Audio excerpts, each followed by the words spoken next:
by definition, a slave is a person that is disarmed. For too long, African Americans have been on the wrong side of the gun. From the racial motivation of slavery to the white supremacy movement to today's escalating black-on-black crime. The politically correct view that a disarmed black community is a safe community is only safe for those who seek control. The black community went from being disarmed, being mistreated, being enslaved because of a lack of access to guns, ultimately went through a period of saying, aha, we have the right to bear arms, we're going to make sure it's respected, to a period where now the gun is the main tool of maintenance of the narco economy, which is the only economy in the African American community. 400 years of injustice. 400 years of being on the wrong side of the gun. It's time for change.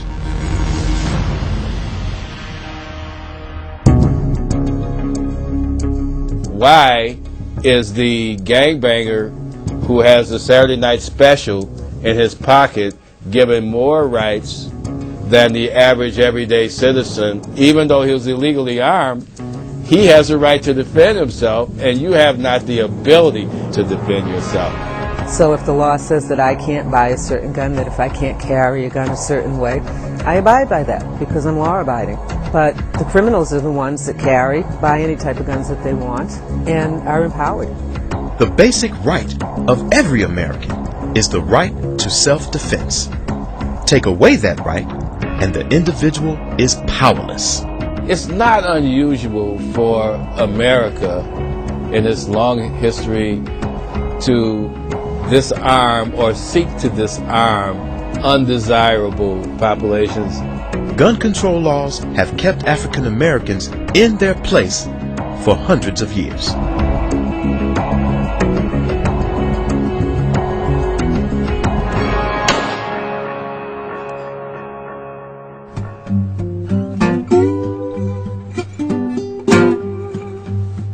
From the earliest days of slavery up until the mid-1800s, blatantly written gun control laws prohibited slaves and freed slaves from owning firearms. Be it further enacted that if any Negro shall presume to carry arms whatsoever, he shall be whipped with 21 lashes.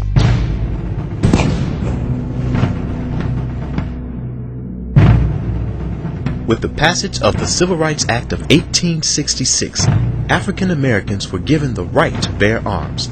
But new laws were written in such a way to exclude blacks from purchasing guns. The greatest service the authorities can render the city now is to disarm every Negro, search every Negro house, and arrest everyone who is... Inexpensive handguns were banned, or high taxes were imposed to keep guns out of the financial reach of a mostly poor black community. There's been various statutes throughout every state that had sizable African American populations after slavery to restrict, through black codes, the ability for blacks to be armed.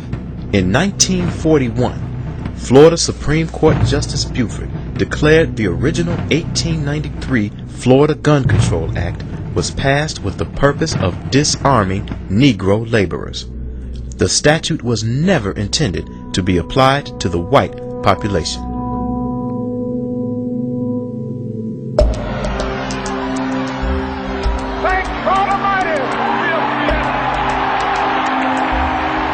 In the 1960s, when armed blacks took to the streets in the race riots in Los Angeles, Newark, and Chicago, the laws were once again rewritten. In a futile attempt to curb the violence, Congress passed the 1968 Gun Control Act. Public outcry for the restrictions of guns after the assassinations of Dr. Martin Luther King and Robert Kennedy hid the true purpose of the legislation.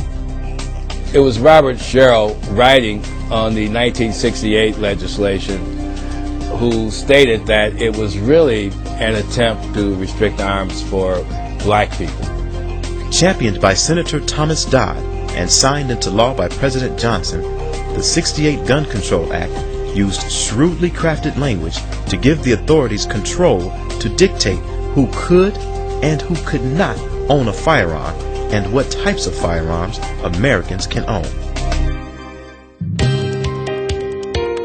Thomas Dodd from Connecticut, a Connecticut Yankee, goes to the Library of Congress and gets the actual gun act that the Nazis had passed in 1938, and he has it translated into English. The '68 Gun Control Act was written and in some cases almost copied word for word from the same laws the Nazis used in 1938 to control undesirable populations in Hitler's Germany. Both documents categorize and restrict firearms to certain individuals. Both documents are based on racial fear. And so they take this document and they use it to draft legislation to start requiring more licensing and more constriction of the right to keep and bear arms. When I found out what the restrictions were, I was very surprised. Each town, each police chief has the discretion of whether to give a license or not. There is just not one set rule. It seems that a lot of black people, and especially young black men, are held to a higher standard. Maybe you have a drunk driving record, and that would be enough to disqualify you, where legally it's not. It's not a felony conviction. Whereas maybe somebody from the suburbs that's white and maybe from a more influential family would have the same exact record as you do, but would not be denied. It's kind of subtle discrimination. It seems unthinkable today that legislation is still being written to keep minorities in their place, but it is. Purchasing a firearm requires the applicant to fill out a federal form to verify their race. Restrictive gun laws, gun bans, warrantless searches of public housing, and the confiscation of firearms in major cities continue to deprive minorities of their right to protect and defend themselves. Violence is increasing. The number of gun-related deaths is increasing yearly. So it should be rather obvious that the gun laws are not working because things are not getting better. They're making more and more laws and it's getting worse. Gun control has not worked. The federal government's own Centers for Disease Control can't show conclusive evidence that reducing guns reduces violence. Yet, these facts are dismissed. Historically, more guns in the hands of decent, law-abiding citizens has had the opposite effect. In 1964, the desegregation of Jonesboro, Louisiana High School was threatened by local authorities with fire hoses. 4 armed black men arrived with loaded shotguns. Without firing a shot, the mob dispersed and the authorities retreated. The students entered the school without incident.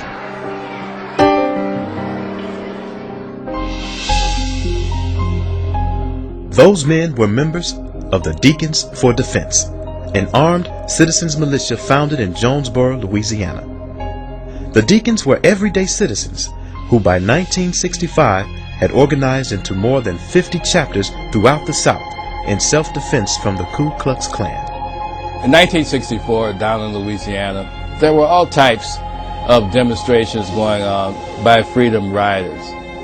Many times, the demonstrations would be met by armed white resistance. People were dying and being shot and intimidated because they were unarmed. And basically, because they were unarmed, they were also being denied the right to vote. The Deacons protected civil rights workers for CORE, the Congress of Racial Equality, who were registering voters in Louisiana and Mississippi. They patrolled black neighborhoods and protected black churches where CORE was holding voting rights seminars. These were regular, everyday people. They were not some paramilitary group. The thing that made them different is they were veterans from the Korean War. They were veterans from World War II. And so they did have the training and they did have the discipline that came from being veterans. Once the Klansmen and the white citizen consular and the deputy sheriff that was wearing the sheet at night learned that these Deacons for Defense would shoot back, then they were not as readily willing to go and pounce upon them in the wee hours of the morning. Are you going to do something about it? Because now they knew that, well, the right to bear arms is providing constitutional rights for these blacks, irrespective of the fact that we want to take away their civil rights. They're fighting on solid ground.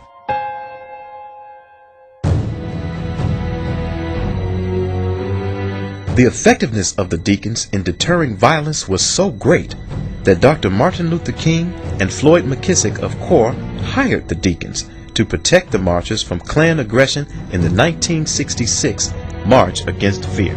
The very effect of armed resistance in the name of civil rights is what really cast a new enthusiasm into the civil rights movement at a critical time.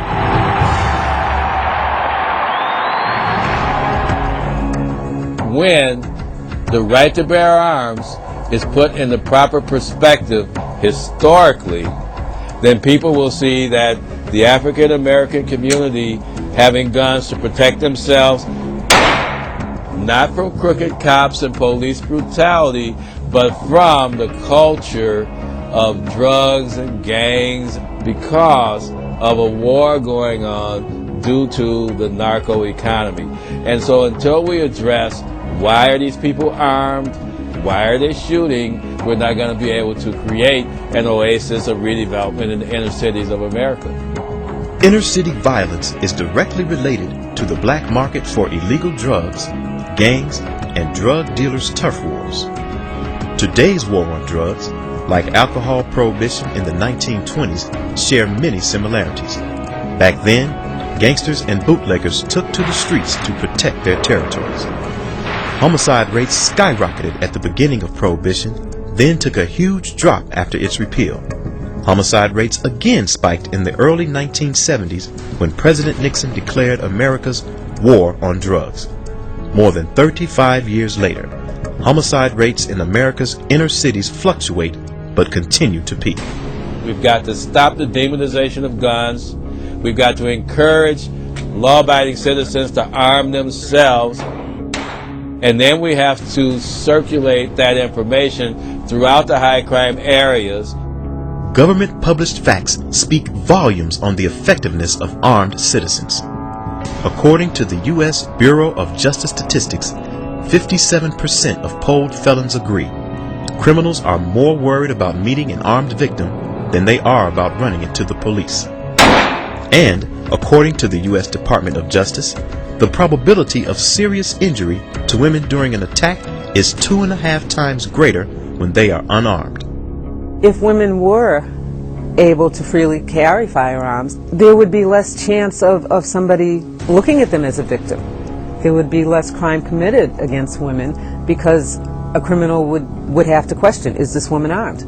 And, according to the Bureau of Justice Statistics, 550 rapes and 1,100 murders are prevented every day just by showing a gun. We got to tell the other side of the story about the hundreds of thousands of times in America where guns are used to stop violence and to stop a crime from being committed.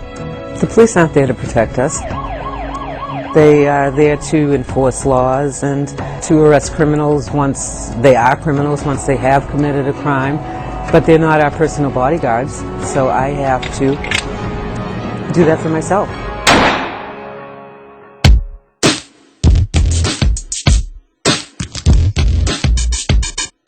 No matter how many gun control laws they put into effect, no matter how much they try to restrict it, even if they make it illegal for anybody to own guns, there's going to be a black market. The community does not get safer when the criminals are told there's no guns available on the part of law-abiding citizens.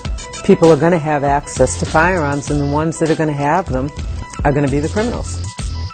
That's like an open season for crime. It's just like drugs are illegal, and it's a booming business.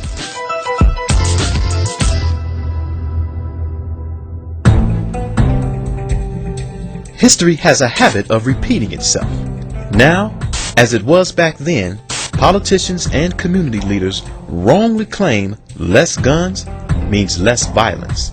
Now, as it was back then, politicians and community leaders wrongly misguide the public in believing that the police and not the community can best provide protection, even though the Supreme Court has publicly stated that state and local governments do not have an obligation to protect citizens from criminal harm.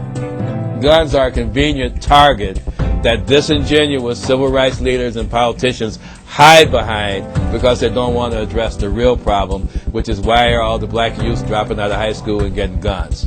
Gun control advocate Sarah Brady, wife of James Brady, whose name is on the 1993 Brady Bill Violence Protection Act, purchased her own son a high-powered rifle.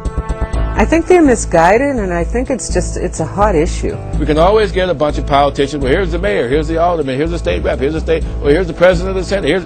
They'll always come out to a press conference where they can put on a shirt and a tie and insinuate that they're there to protect the children. It resonates with voters. It's something that's unquestionable in terms of its merit. And it's something that's patently wrong in terms of the gun control issue, because gun control does not protect the children.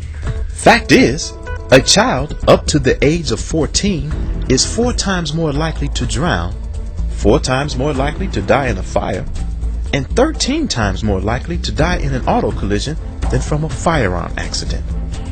And that's a message that has to be driven home.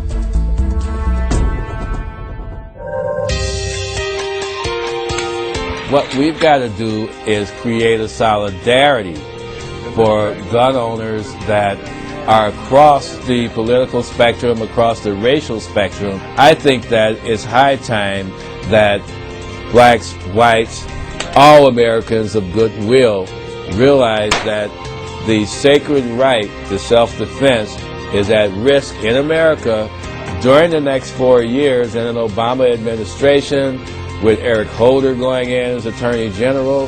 Why? Not because they're bad people, but because their philosophy is such that drying up the availability of guns will create greater safety. So I think that what we're looking for is not to be found with gun control, but can only be found when citizens take it upon themselves to protect themselves and their property.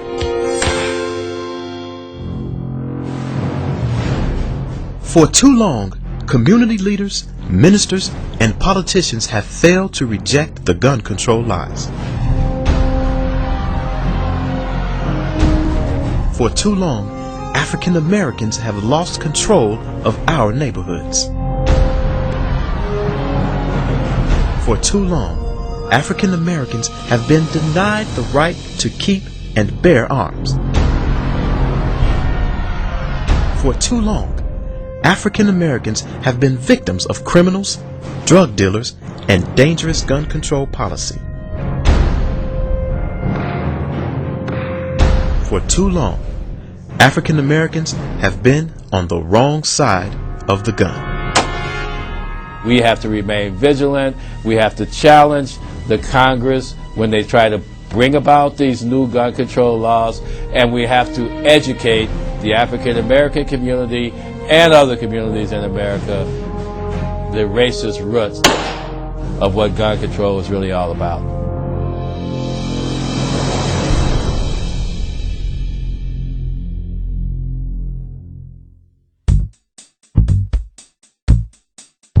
I believe that productions like this video provide a valuable tool for average, everyday Americans to get the message out to their neighbors, to the people in the community, to the people at their church, to the people at their schools, and to the elected officials that set policy in their areas. I think it's essential that this video is downloaded, copied, emailed, and in every children-oriented social service group that has a strong lobby in the U.S. Congress. I think that we should inundate all of these entities with copies of this video and let them respond to the merit of it based on the facts. And I think that then we can create a forum nationwide where we can keep the pressure on the public policy setters to ensure that the Second Amendment remains an institution for the United States.